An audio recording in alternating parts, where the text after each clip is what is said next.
It's like there's a world that people don't know about.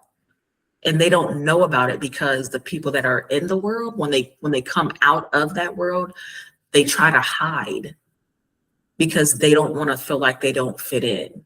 And I think like that is where I choose to make a difference, because we need to know about that world so that we can make it a better place. Blanket of parole reform, it needs to be reformed, right? They need more empathy, they need more sympathy, they need to, treat and see returning citizens as people and not numbers, and see how they can be more successful in helping returning citizens re-enter society and be successful.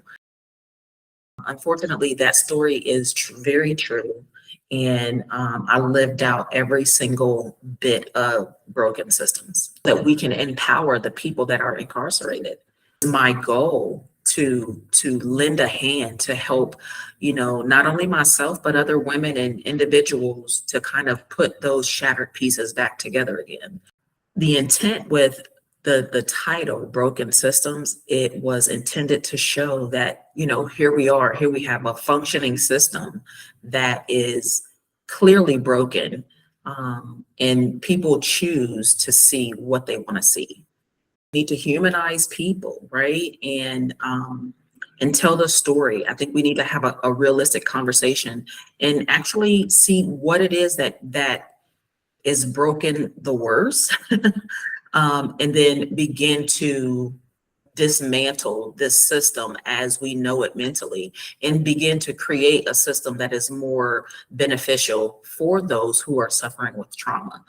I would love to be able to tell, not only their stories, but the story of what it's actually like to be incarcerated, what it's like to transition from incarceration, going in front of a parole board, and proving to them that you deserve another opportunity to be in society, but then also what it's like throughout the transition of coming back into a world that has kicked you out of it, but yet they still have their arm, a stiff arm toward you. I was able to create that into pieces of art. So once I'm finished with these bodies of art, I definitely want to have them like on a traveling scale to tell the story and speak my story, speak my truth, and hopefully invite other people who have experienced incarceration to liberate them so that they can feel comfortable to tell their stories as well.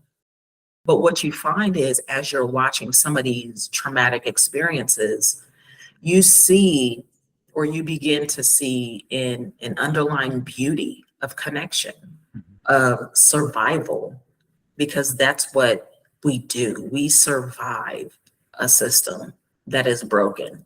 And then we survive once we're released to adapt in this world that is no longer painted the same, but yet we connect through other people who have that same shared experience.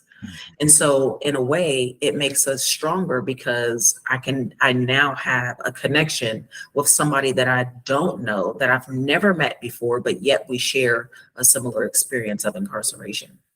Okay, that's a great question, because for so long I did have a hard time juggling the two, because I was like, well, who am I? Like, I want to bring light to this issue, but then every time I talked about it, it felt like I was back in that issue. And so it was challenging for me to just kind of, live in my present day. So one of the things that I have adopted and am doing is a lot of self-care. You have to know who you are, and know what you stand for without actually attaching yourself to that person. So who I am today is different than who I was 15 years ago. So you have to be able to separate the two so that you can speak in a place of 15 years ago, but yet still show love and speak to yourself in a positive way. Because I know that as much as I speak about, parole reform, about, trauma, about different things that I've went through personally, it's different from who I am today, and it's empowering. But you have to find a way to reach back to help those ones who may not be right there, to show them this is what you need to do. And the biggest thing that I did was self-care for myself, and love myself, and there's nothing like it. There's nothing like it. And one of the ways that I do that also is through my artwork. So I'm able to express, emotionally in an art piece how I feel, and just release whatever feeling, whether it's anxiety or whatever, in the art piece, and be okay with it. What's happening next is, continuing to create these pieces of art that tell my story of incarceration, completing that so that I can start the next phase with that, and getting it traveling, going somewhere. And also finishing up a couple of stories that I want to tell for my next film project that tell the story, a different side of incarceration. But I also smile for myself, not necessarily because I'm happy, but because I'm stronger.